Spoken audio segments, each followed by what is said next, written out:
राधे राधे। दोस्तों, आज मैं आपको गणगौर की पौराणिक कहानी सुनाने जा रही हूँ। और गणगौर का त्योहार चैत्र मास की शुक्ल पक्ष की तृतीया तिथि को मनाया जाता है।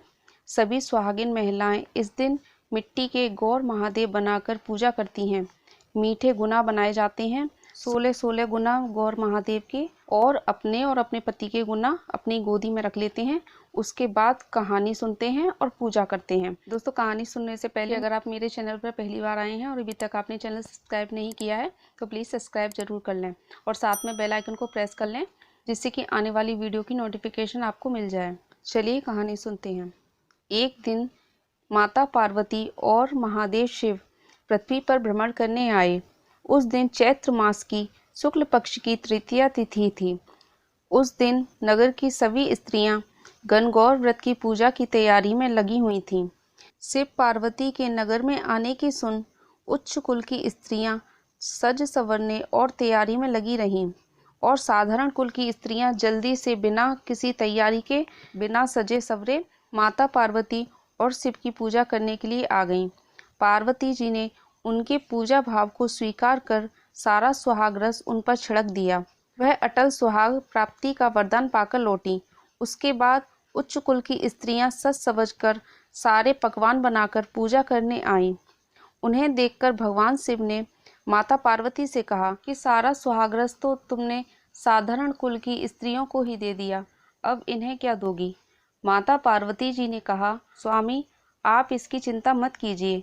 उन स्त्रियों को मैंने केवल ऊपरी पदार्थों से ही बना रस दिया है, किंतु इन उच्च कुल की स्त्रियों को मैं अपनी उंगली चीरकर सुहाग रस दूंगी।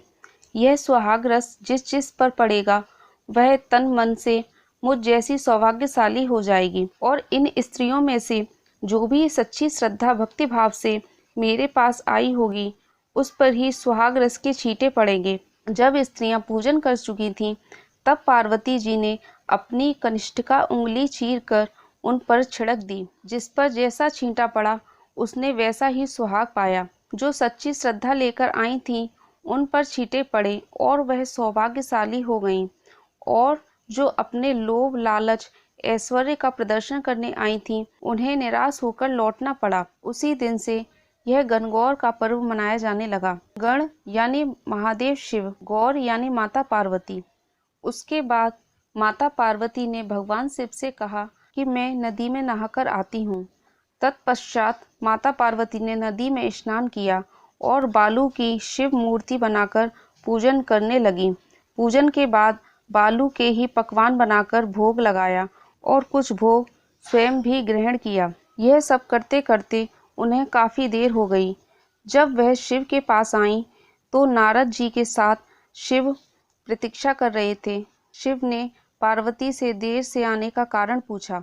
तब पार्वती ने झूठ बोलते हुए कहा कि वहाँ मेरे मायके वाले मिल गए थे, उन्हीं से बातें करने में देर हो गई। परंतु भगवान शिव तो अंतर्यामी हैं, उन्हें सब पता था। वह भी अपनी लीला रच रहे थे। अतः उन्होंने पूछा, पार्वती, तुमने नदी के तट पर पूजन करके किस चीज़ का भोग लगाया था और स्वयं कौन सा प्रसाद खाया था? पार्वती जी ने पुनः झूठ बोल दिया कि मेरी भावज ने मुझे दूध भात खिलाया है, उसे खाकर मैं सीधे यहाँ चली आई हूँ। यह सुनकर शिवजी भी दूध भात खाने के लालच में नदी की ओर चल दिए। पार्वती जी दुविधा में पड़ गईं और भगवान शिव का ध्यान करते हुए प्रार्थना करने लगीं, हे भगवान, यदि मैं आपकी अनन्य दासी हूँ तो आप मेरी इस समय लाज रखिए। यह प्रार्थना करते हुए माता पार्वती शिव जी के पीछे पीछे चलती रहीं और नारद जी भी साथ में चलते रहे। उन्हें दूर नदी के तट पर माया का बना एक महल दिखाई दिया। उस महल के भीतर पहुंचकर वे देखते हैं कि वहां शिवजी के साले सलहेज सभी सहपरिवार उपस्थित हैं। सभी ने भाव से उनका स्वागत किया। वे सभी 2 दिनों तक वहां रहे।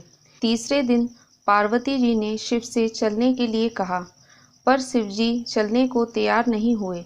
वे अभी और रुकना चाहते थे। तब पार्वती जी रूठकर अकेली ही चल दी। ऐसे हालात में भगवान शिव को पार्वती के साथ चलना पड़ा। नारद जी भी साथ साथ चल दिए। चलते चलते शाम हो गई। अचानक भगवान शिव पार्वती जी से बोले, मैं तुम्हारे मायके में अपनी माला भूल आया हूँ। पार्वती जी ने कहा, ठीक है, मैं ले आती हूँ। ऐसा कहकर वह चलने को तैयार हो गईं। परंतु भगवान शिव ने उन्हें जाने की आज्ञा नहीं दी और बोले, इस समय तुम्हारा जाना ठीक नहीं है, और इस कार्य के लिए नारद जी को भेज दिया। लेकिन वहां पहुंचने पर नारद जी को कोई भी महल नजर नहीं आया। वहां तो दूर दूर तक जंगल ही जंगल था, जिसमें हिंसक पशु विचर रहे थे। नारद जी भी वहां भटकने लगे और सोचने लगे कि कहीं वे गलत स्थान पर तो नहीं आ गए। अचानक बिजली चमकी और नारद जी को तभी शिवजी की रुद्राक्ष की माला पेड़ पर टंगी दिखाई दी।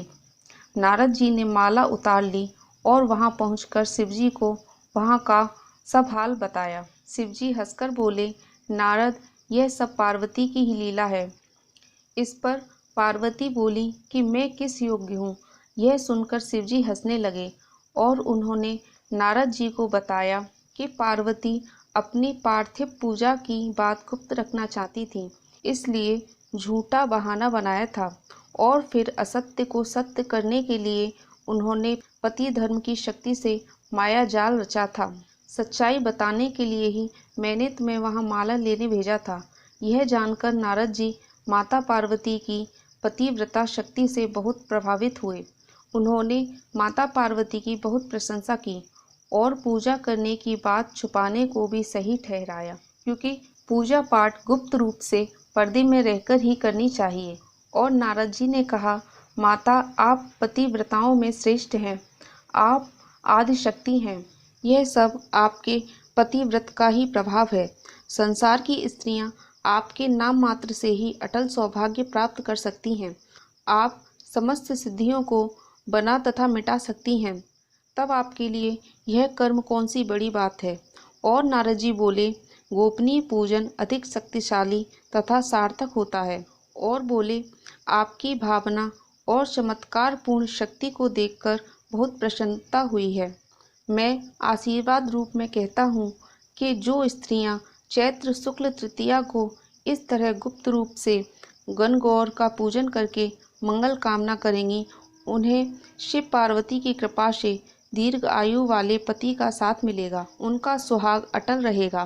तभी से सभी सुहागिन स्त्रियां पति से छिपकर यह गणगौर पूजा करती हैं, क्योंकि माता पार्वती जी ने भी भगवान शिव से छुपकर यह पूजन किया था। हे माता पार्वती, आपका पूजन करने वाली सभी सुहागिन स्त्रियों को दीर्घ आयु वाला पति देना, और आपकी जो भी ये कथा सुने उसकी सभी मनोकामना पूर्ण करना। बोलिए माता पार्वती भगवान शिव की जय।